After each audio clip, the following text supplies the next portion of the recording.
গোলক। আজ আমরা গোলক অধ্যায়ের পার্ট 3-তে আছি। পার্ট 1 এবং পার্ট 2-এ আমরা গোলকের সূত্র সম্বন্ধে আলোচনা করেছি এবং গোলক সংক্রান্ত কয়েকটি সমস্যার সমাধানও করেছি। আজ পার্ট 3-তে আমরা অর্ধগোলক এবং গোলকেরও কিছু প্রশ্ন নিয়ে আমরা আলোচনা করব। গোলকের কিছু সূত্র যেগুলো আমরা আগেই আলোচনা করেছিলাম সেগুলো একটু আমরা মনে করে নিই। গোলকের বক্রতলের ক্ষেত্রফল তোমরা আগেই জেনেছো, গোলকের বক্রতলের ক্ষেত্রফল সমান 4πr² বর্গ একক, যেখানে আর হলো গোলকের ব্যাসার্ধ। গোলকের আয়তনের সূত্র তোমরা আগে জেনেছো, 4/3πr³ ঘন একক, আর হলো গোলকের ব্যাসার্ধ।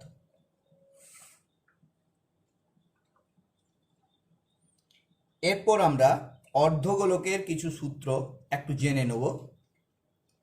অর্ধগোলক একটা চিত্র দেওয়া হয়েছে, দেখো। অর্ধগোলকের যদি নিরেট অর্ধগোলক হয় তাহলে দুটো তল পাবে। উপরে একটা বৃত্তাকার তল পাবে, সেটা হচ্ছে সমতল, যার ক্ষেত্রফল হবে πr², এবং নিচে একটা গোলীয় বক্রতল পাবে।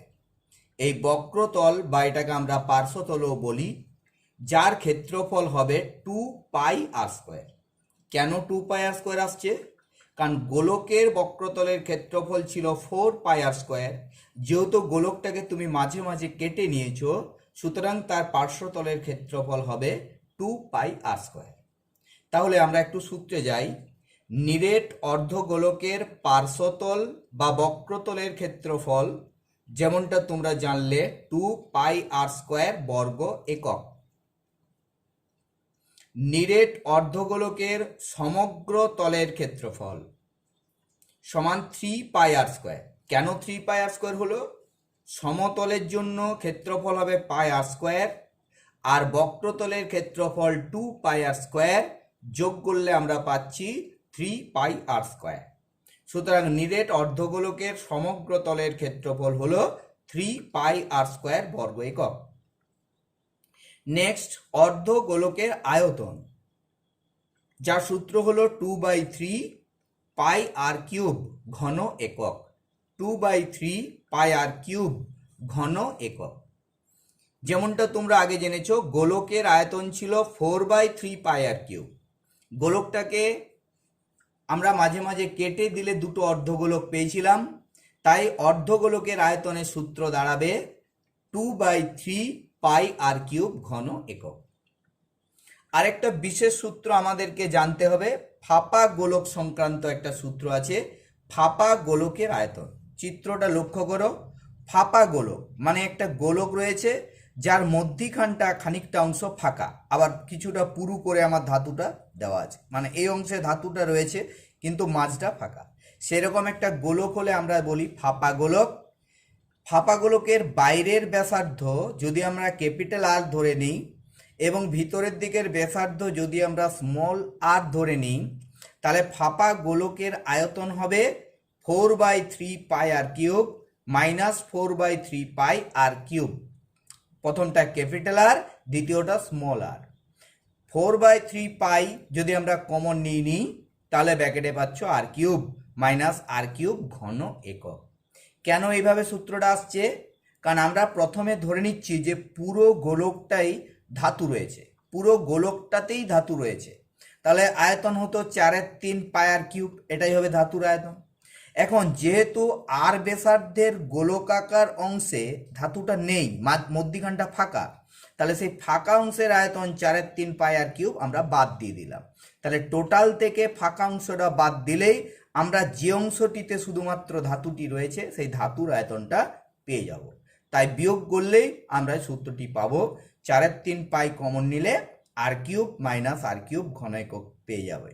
আর হচ্ছে বাইরের দিকের ব্যাসার্ধ, স্মল আর হলো ভিতরের দিকের ব্যাসার্ধ। সমস্ত সূত্রগুলি তোমরা খাতায় অবশ্যই তুলে নেবে।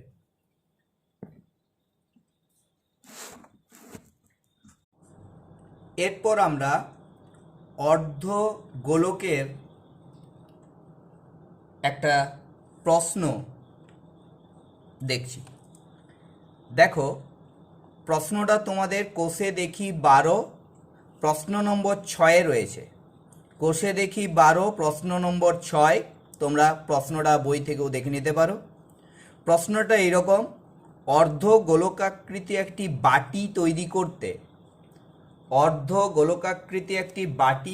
করতে 127.2 বর্গ সেমি পাত লেগেছে। বাটিটির মুখের ব্যাসের দৈর্ঘ্য হিসাব করে লিখি। তাহলে বাটিটা তৈরি করতে যদি 127.2 বর্গ সেমি পাত লেগে থাকে, তাহলে 127.2 বর্গ সেমিটাই হবে ওই অর্ধ গোলকাকৃতি বাটির বক্রতল বা পার্শ্বতলের ক্ষেত্রফল। এটা যদি একটা অর্ধ গোলকাকৃতি বাটি হয়, বাটির যেহেতু এই তলটা নেই, শুধুমাত্র এই তলটাই রয়েছে, সুতরাং বাটিটির বক্রতলের ক্ষেত্রফলটাই হবে এই 127.2 বর্গ সেমির সমান। তাহলে আমরা প্রথমেই বাটিটির ব্যাসার্ধটা আর বলে ধরে নিলাম। ধরি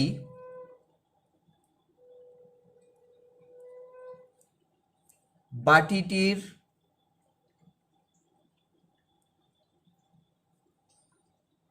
মুখের ব্যাসার্ধ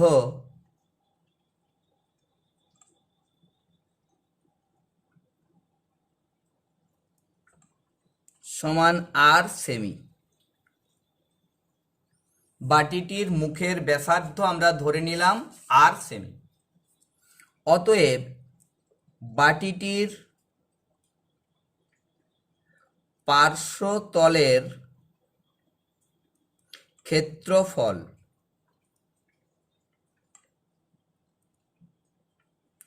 সমান, যেমনটা একটু আগে তোমরা দেখলে, বাটিটির পার্শ্বতলের ক্ষেত্রফলের সূত্র বললাম 2πr² বর্গ একক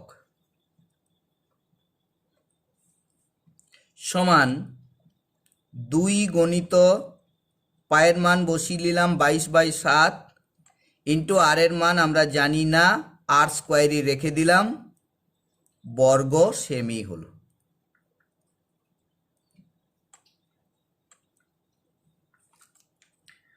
প্রশ্নানুসারে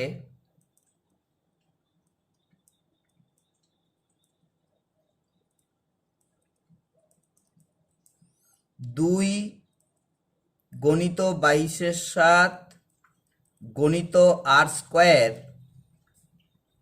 এটাই বাটির বক্রতলের বা পার্শ্বতলের ক্ষেত্রফল, এবং বাটিটা বানাতে 127.2 বর্গ সেমি পাত লেগেছে, সুতরাং এটাও বাটিটার পার্শ্বতলের ক্ষেত্রফল। প্রশ্নানুসারে আমরা দুটোকেই সমান করে নিলাম। বা 2 গণিত 22/7 গণিত r² সমান, আমরা এই পূর্ণটা ভেঙে নেব। 127 7 দিয়ে গুণ করব,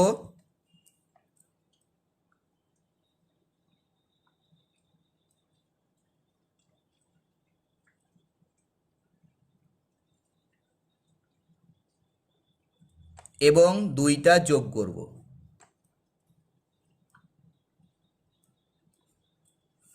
তাহলে পূর্ণ ভেঙে পেলাম 891/7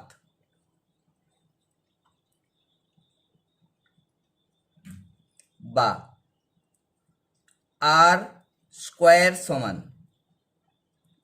ডান পক্ষের 891/7 লিখে নিলাম, ইন্টু 2টা ডান পক্ষে গেলে 1 2 হবে, 22/7 বাম পক্ষ থেকে ডান পক্ষে গেলে 7 22 হবে।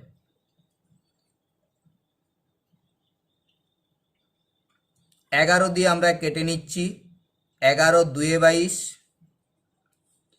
11 8 88, 11 1 11, সাত সাত কেটে গেল, বা আর স্কোয়ারের মান 81/2 ইন্টু 2 পেলাম, বা আর স্কোয়ার সমান 9 ইন্টু 9/2 ইন্টু 2 করলাম, অর্থাৎ 9/2 তার হোল স্কোয়ার এসে গেল।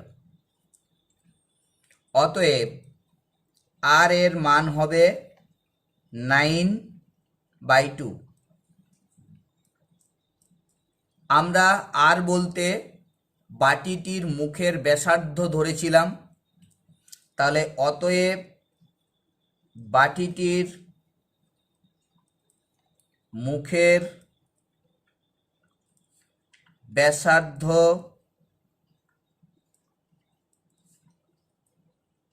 9/2 সেন্টিমিটার। অতএব বাটিটির মুখের ব্যাস সমান হবে 9/2 ইন্টু 2।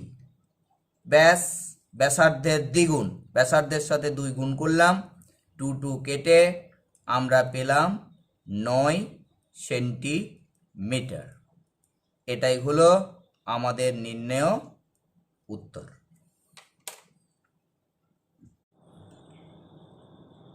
এরপর আমরা আরেকটা অর্ধগোলক সংক্রান্ত প্রশ্ন, যেটা কোষে দেখি 12 প্রশ্ন নম্বর 10 তোমরা পাবে। একটি অর্ধ গোলাকৃতি গম্বুজের ভূমিতলের ব্যাসের দৈর্ঘ্য 42 ডেসিমিটার।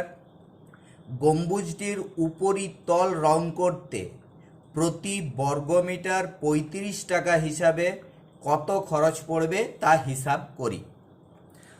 অর্ধ গোলাকৃতি গম্বুজ, গম্বুজ বলতে যেটা হয় সেটা হচ্ছে খানিকটা উল্টানো বাটির মতো একটা জিনিস, এটাই হচ্ছে গম্বুজ। তাহলে গম্বুজের ভূমিতলের ব্যাস 42 ডেসিমিটার ওরা বলেছে, সেখান থেকে তুমি ব্যাসার্ধের দৈর্ঘ্য পেয়ে যাবে। উপরিতল রং করতে হবে, অর্থাৎ গম্বুজের এই তলটাতে আমরা কেবল রং করব, অর্থাৎ গম্বুজের পার্শ্বতলে রং করব। আর আমরা আগেই সূত্রে জেনেছি যে পার্শ্বতলের ক্ষেত্রফল সমান 2πr², যেখানে আর হবে ব্যাসার্ধ। তাহলে আমরা গম্বুজটির ভূমিতলের ব্যাসার্ধ আগে বের করে নেব।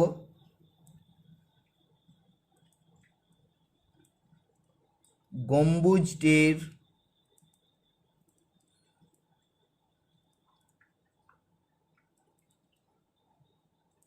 ভূমিতলের ব্যাসার্ধ 42/2 ডেসিমিটার সমান 21 ডেসিমিটার। ডেসিমিটারটাকে আমাদের মিটার করে নিতে হবে, কারণ রং করার যে খরচ সেটা প্রতি বর্গ মিটারে বলা আছে। তাহলে ডেসিমিটারকে মিটার 10 দিয়ে ভাগ করে তুমি ডেসিমিটারকে মিটার করে নিলে। অতএব আমরা গম্বুজটির পার্শ্বতলের ক্ষেত্রফল বের করব, কারণ গম্বুজটির পার্শ্বতলেই তোমাকে রং করতে হবে। গম্বুজটির পার্শ্বতলের ক্ষেত্রফল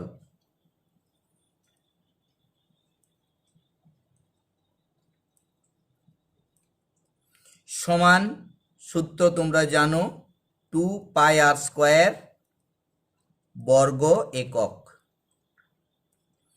সমান 2 ইন্টু 22/7 ইন্টু আর, অর্থাৎ ব্যাসার্ধ 21/10 ইন্টু 21/10, আর স্কোয়ার থাকার জন্য 2 বার বসিয়ে দিলাম, বর্গ মিটার পাবে। তাহলে গম্বুজটির পার্শ্বতলের ক্ষেত্রফল হলো এই এত বর্গমিটার। এই এত বর্গমিটার আমাদেরকে এরপরে রং করতে হবে। রং করার খরচ বলা হচ্ছে প্রতি বর্গ মিটার 35 টাকা। অতএব আমরা একটা ঐকিক নিয়ম করব 1 বর্গ মিটার রং করতে খরচ হয় 35 টাকা। যেমন প্রশ্নে তোমাদের লাইনটা আছে সেরকম লিখে নিলে 1 বর্গ মিটার রং করতে খরচ হয় 35 টাকা। অতএব এই যত বর্গ মিটার রং করতে হবে সেইটা লিখলে 2 গুণিত 22/7 ইন্টু 21/10 ইন্টু 21/10 বর্গ মিটার রং করতে খরচ হয় সমান 1 বর্গ মিটারে যদি 35 টাকা খরচ হয় তাহলে এত বর্গ মিটার রং করতে গেলে যা খরচ হবে সেটা গুণ করলে আমরা পাবো। তাহলে 2 গুণিত 22/7 গুণিত 21/10 ইন্টু 21/10 ইন্টু 35 এত টাকা সমান কাটাকুটি করে নেবো আমরা। 7 5-এ 35 কাটবে, আর কাটাকুটি না করাই ভালো, কারণ নিচে যদি তুমি একটা 10 কেটে দিতে পারো 5 2-এ 10 2 2 কেটে গেল, বাকি একটা 10 কিন্তু আর 2 দিয়ে কাটতে যেও না, কারণ নিচে 10 থাকলে দশমিকে প্রকাশ করার সুবিধা হবে। তাহলে আমরা 21 21 22 এদের গুণ করব। 22 ইন্টু 21 ইন্টু 21/10 টাকা সমান 21 21 গুণ হয় 441, তাকে আরো 22 দিয়ে আমরা গুণ করব।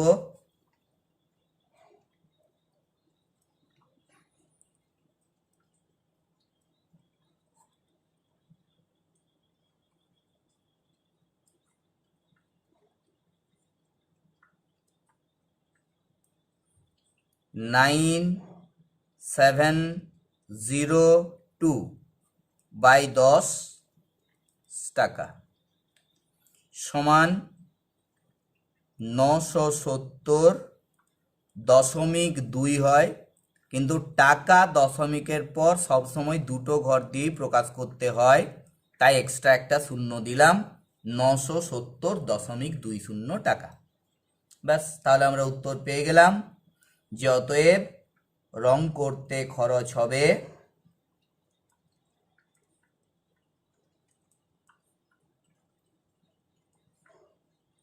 970.20 টাকা।